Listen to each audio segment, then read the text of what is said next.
So this is just replacing the grommet for the windshield washer pump on this E46. Very common leak with cars this age, this BMW. So you can see it down there where the pump sits.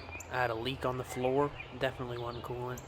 For sure washer fluid, I confirmed it. And so you remove the tanks, just one 10 mil screw, and you're going to need a pry tool for this or a screwdriver. And down there below that wheel was where the leak was coming from.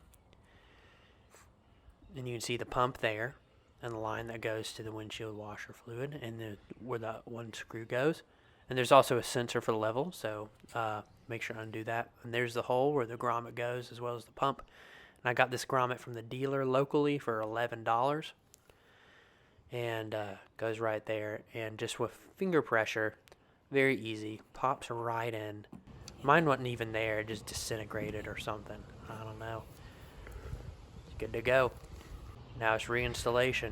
So that end of the pump just pops right back in there. And be careful not to make a mess like I did when you're putting it back in. The fluid just rushes out. And now we all clean. I always clean up when I'm taking things apart. And we can see just underneath, that's what it looks like assembled. And the pump pressed into the grommet. No leaks of any kind.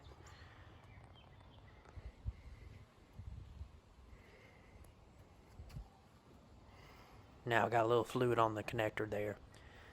So what I'm going to do is use some contact cleaner and get that to dry up.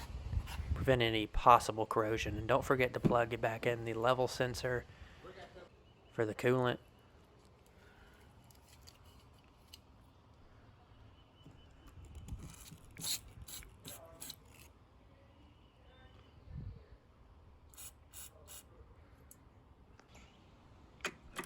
Now, you just screw back in that one 10 mil nut and make sure the other parts in the little slits there for reinstallation, and you're good to go. Thanks for watching. Hope this helped.